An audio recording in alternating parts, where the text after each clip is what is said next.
ගොඩක් දෙනෙක් YouTube channel එකක් පටන් ගත්තට පස්සේ අසාර්ථක වෙන්න ප්‍රධානම හේතුවක් තමයි තමන්ගේ වීඩියෝ එක බලන්න ඕනි කවුද කියලා හරියටම තීරණය කර නොගැනීම. ඒ වගේම වීඩියෝ එකක් කරන්න කලින් අපි හිතන්න ඕනේ මම මේක හදන්නේ කාටද කියන එක ගැනයි. මොකද ඔබ තෝරාගන්නා ප්‍රේක්ෂක පිරිස එහෙමත් නැත්නම් ඕඩියන්ස් එක අනුව තමයි ඔයාගේ වීඩියෝ එකේ සාර්ථකත්වය වගේම ඔයාගේ රෙවෙනියු එක තීරණය වෙන්නේ. කොටින්ම කිව්වොත් ඔයාගේ ආදායම තීරණය වෙන්නේ. ඉතින් අද වීඩියෝ එකෙන් අපි කතා කරන්නේ YouTube ක්ෂේත්‍රයේ තිබෙන ප්‍රධානම ඕඩියන්ස් ටාගටිං මොඩල්ස් හෙවත් ප්‍රේක්ෂක ඉලක්ක කිරීමේ මොඩල්ස් තුනක් ගැන. ඒවා තමයි ලෝකල්, ෆොරින් සහ යුනිවර්සල් කියන කන්ටෙන්ට්ස්. අපි බලමු මේ වගේ වෙනස සහ ඔයාට වඩාත්ම ගැලපෙන්නේ මේ තුනෙන් මොකක්ද කියන එක ගැන. ඉතින් පළවෙනි එක තමයි ලෝකල් කන්ටෙන්ට්. සරලවම කිව්වොත් තමන්ගේම රටේ ප්‍රේක්ෂකයන් ඉලක්ක කරලා තමන්ගේම මව් භාෂාවෙන්, ඒ කියන්නේ ලංකාවේ වගේ නම් සිංහලෙන් කරන වීඩියෝ තමයි මේ කැටගරි එකට වැටෙන්නේ. ඒ කියන්නේ තමන්ගේ රටේ අයට තමන්ගේ මව් භාෂාවෙන් කන්ටෙන්ට් හදන එක තමයි අපි මේ ලෝකල් කන්ටෙන්ට් කියලා මෙතනදී හඳුන්වන්නේ. ඉතින් මේ කන්සෙප්ට් එක නම් ඔයාගේ channel එක කරන්න තෝරගන්නේ ඔයාට මූණ දෙන්න වෙන වාසි වගේම අවාසි පැත්තකුත් තියෙනවා. ඒ නිසා ඔයා channel එක පටන් ගන්න කලින්ම මේ දේවල් හඳුනගෙන ඉන්න එක ගොඩක් වටිනවා කියලා මම විශ්වාස කරනවා. ඒ හින්දා මුලින්ම වාසි මොනවද කියලා අපි කතා කරලා බලමු. ඊට පස්සේ අවාසි මොනවද කියලා අපි කතා කරමු. වාසි තමයි මේක පටන් ගන්න හරිම ලේසි. ඒ කියන්නේ තමන්ගේ භාෂාව නිසා අදහස් ප්‍රකාශ කරන්න බොහොම ලේසි.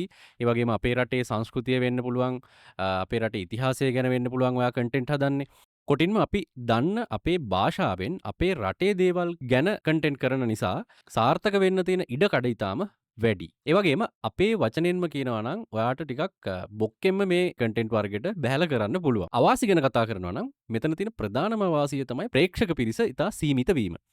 මොකද සිංහල දන්නේ ලෝකයෙන්ම ටික දෙනයි. ලංකාවේ views වලට YouTube එකෙන් ගෙවන මුදලත් සාපේක්ෂව ඉතාම අඩුයි. හැබැයි ඔයාට ඒක අවාසියක් වෙන්නේ YouTube AdSense වලින් විතරක් ඔයා මුදල් හොයනවා කියලා හිතුවොත් විතරයි. මොකද ඔයා මේ වෙනකොට දන්නවා YouTube වල AdSense මගින් උපයන මුදලට වඩා sponsorships වලින් උපයන්න පුළුවන් කියලා. ඒ කියන්නේ ඔයාගේ channel එක වටේ ලොකු audience එකක් ඉන්නවා නම් ඕනි තරම් වෙළඳ ආයතන ඔයාලව වෙළඳ ප්‍රචාරණ සේවා ලබා ගන්න බලාගෙන ඉන්නවා. සාමාන්‍යයෙන් ලක්ෂ 2ක් වගේ මට්ටමට ඔයාගේ channel එක grow කරගත්තොත් සාමාන්‍යයෙන් ලක්ෂය ලක්ෂ 2 අතර ආදායමක් උපයන්න මේ හරහා බොහොම ලේසියෙන්ම පුළුවන්. ඒ වගේම සබස්ක්‍රයිබර්ස්ලා ලක්ෂ 5 ලක්ෂ 10 අතර වගේ තියෙන channel ලක්ෂ 5 ඉඳලා ලක්ෂ 10 අතර වගේ උපයන්න පුළුවන් හැකියාවක් තියෙනවා. ඒ වගේම ඒ channel එකේ ගුණාත්මක භාවය මතත් මේ වගේ ඉපයීමේ ප්‍රමාණය තීරණය වෙනවා. මම ඒ කිව්වේ සාමාන්‍ය මිල ගණන්. ඉතින් මේ වගේ හොඳ අවස්ථා තියෙනවා. ඉතින් ඒ විතරක්ද නෑ. තවත් අවස්ථා ගොඩක් තියෙනවා මේ හරහා මුදල් උපයන්න. ඔයා වීඩියෝ එකේ කරන දේට අදාළව එහා සම්බන්ධ ප්‍රොඩක්ට්ස් හරි එහෙම නැත්නම් සර්විස් හරි ඒ සම්බන්ධ ලින්ක් ඔයාගේ වීඩියෝ එකේ තියෙන ඩිස්ක්‍රිප්ෂන් එකට ඇතුළත් කරලා ඒ ලින්ක් එකෙන් ගිහිල්ලා ඒ ප්‍රොඩක්ට් එක කවුරු හරි බයි කරොත් කමිෂන් මුදල් වශයෙන් විශාල ආදායම් ලබන්නත් ඔයාට පුළුවන්. මේකට තමයි ඇෆිලියේට් මාකටිං කියලා කියන්නේ. ඔයා ගැන සමහර විට අහලා ඇති.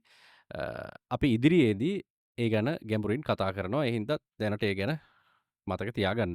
ඒ වගේම තව පුළුවන් ඔයාගේම බ්‍රෑන්ඩ් එකකට අදාළ ප්‍රොඩක්ට්ස් කොටින්ම ඔයාගේ දෙයක්. ඔයාගේ ඔඩියන්ස් එකට හඳුන්වලා දීලා ඒකෙන් අලවි ආදායම් ලබන්න පුළුවන්. මම දැක්ක පිටරට channel එකක්. ඒකේ එයා කරන්නේ cooking channel එකක්. එයා යාගේ description එකේ link කරලා තියෙනවා එයාගේ නම බ්‍රෑන්ඩ් කරපු පිහි, හැඳි, පිඟන් වගේ දේවල්. මම මේ සයිට් එකට ගිහිල්ලා බැලුවා සාමාන්‍යයෙන් ඩොලර් 7000ක විතර වගේ monthly earn එකක් ඒ ක්‍රියේටර් ලබනවා ඒ ප්‍රොඩක්ට්ස් අලෙවි කරලා විතරක්. ඉතින් ඩොලර් එකක් 300යි කියලා හිතලා ඔයා 7300න් වැඩි කරලා බැලුවොත් ඔයාට කොච්චර ආදායමක් එයා උපයනවද කියලා අයිඩියා එකක් ගන්න පුළුවන්. ඉතින් මේ දේවල් වලින් ඔයාට තේරෙනවා ඇති හරියට බ්‍රෑන්ඩ් එකක් බිල්ඩ් කරොත් Google AdSense වලට වඩා 20-30 ගුණයකින් ආදායමක් මේ හරහා ලබන්න පුළුවන් කියන එක. ඉතින් දෙවෙනි එක තමයි foreign content. මේකෙදි අපි ඉලක්ක කරන්නේ ලංකාව නෙමෙයි. වෙනත් දියුණු රටක්. ඒ කියන්නේ උදාහරණයක් විදිහට ගත්තොත් USA, UK, කැනඩා වගේ රටවල් වල ඉන්න ප්‍රේක්ෂකයින්ව තමයි අපි මෙතනදී ටාගට් කරන්නේ. වාසි ගැන කතා කරොත් මේකේ තියෙන ලොකුම වාසිය තමයි අධික ආදායම. අපිට Google AdSense වලින් ලංකාවට ගෙවනවා වගේ 20 ගුණයකින් විතර වැඩි ආදායමක් ගන්න පුළුවන්. හැබැයි මෙතනදී ඔයාලට තියෙන අභියෝගය තමයි මේකට හොඳ ඉංග්‍රීසි දැනුමක්. එහෙම නැත්නම් ජාත්‍යන්තර භාෂාව සම්බන්ධ හොඳ දැනුමක් ඔයාට තියෙන්න ඕනි. ඒ වගේම ඒ රටවල් වල ට්‍රෙන්ඩ්ස් ගැන හොඳ අවබෝධයක් තියෙන්න ඕනි.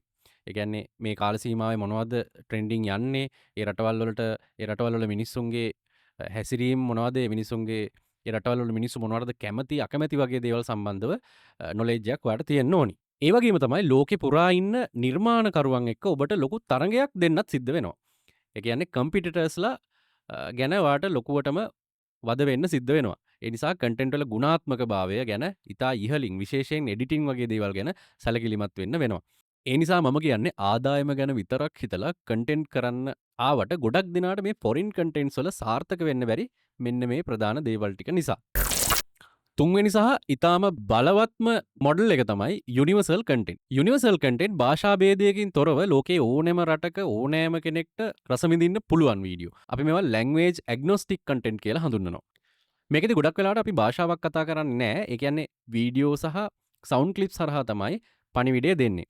උදාහරණයක් විදියට කෑම හදන වීඩියෝ එහෙම නැත්නම් මම අර කලින් වීඩියෝ එකක කිව්වා පේන්ටිං ස්ට්‍රැටජි වීඩියෝ එකක් ගැන ඔයගොල්ලන්ට වීඩියෝ එකේ මම දාලත් පෙන්නුවා. අන්න ඒ වගේ වීඩියෝ මේවා තමයි යුනිවර්සල් කන්ටෙන්ට් කියලා කියන්නේ. ඉතින් මේකේ තියෙන වාසිය තමයි ඔයාගේ වීඩියෝ එක බලන ප්‍රේක්ෂක පිරිස. එහෙම නැත්නම් ඔඩියන්ස් එක මුළු ලෝකෙම අය වීම. ඒ කියන්නේ මුළු ලෝකෙ පුරාම ඉන්න ඔඩියන්ස් එකක් ඔයාට මේකෙදි ටාගට් කරන්න පුළුවන්. ඉංග්‍රීසි වලින් විතරක් නෙමෙයි ලෝකේ හැම භාෂාවක්ම කතා කරන අය මේ වීඩියෝ එක බලන නිසා වීඩියෝ එකක් වෛරල් වුණොත් මිලියන ගාණක් views වගේම ඉතා ඉහළ ආදායමකටත් ඔයාට යන්න පුළුවන්. මම අර මුලින්ම ලෝකල් කන්ටෙන්ට්ස් එහෙමත් නැත්නම් ලංකාවේ අයට හදන කන්ටෙන්ට්ස් ගැන කියද්දි කියපු ස්පොන්සර්ස් ඇඩ්ස් එතනින් ගියාම ඇෆිලියේට්ස් මාකටිං මේ කන්ටෙන්ට් වර්ග දෙකේමත් කරන්න පුළුවන්. කිසිම ප්‍රශ්නයක් නැතුව. ඔයා ඒ ගැනත් අයිඩියා එකක් ගන්න. ඉතින් ඔයා මෙතනදි තේරුම් ගන්න ඕනි දේ තමයි ආදායම ගැන නෙමෙයි ඔයාට ලොකුම ඔඩියන්ස් එකක් සාර්ථකව බිල්ඩ් කරන්න පුළුවන් කන්සෙප්ට් එක තමයි ඔයා මෙතනින් තෝරගන්න උනන්දු වෙන්න ඕනි. එහෙම නැත්නම් සාර්ථකම මොඩල් එක තමයි ඔයා මේ මොඩල්ස් තුන ඇතුලෙන් තෝරලා බේරලා ගන්න ඕනි. එහෙම වුණොත් ලෝකල් කන්ටෙන්ට් කියලා නෑ හොඳ ආදායමක් ඔයාට ගන්න පුළුවන්. එහෙම නැතුව ආදායම උපයන්න පුළුවන් කියලා හිතාගෙන ෆොරින් කන්ටෙන්ට් තෝරගන්න යන්න එපා. ඒ සම්බන්ධ හසල දැනුමක් නැතුව. මම කියන්නේ ඔයා බිගින කෙනෙක් නම් YouTube වලට මුලින්ම පහසු දෙයකින් පටන් ගන්න. මම ඔය කියපු කන්සෙප්ට් තුනෙන් පහසුම කන්සෙප්ට් එක ඇතුලේ ඔයා පටන් ගන්න.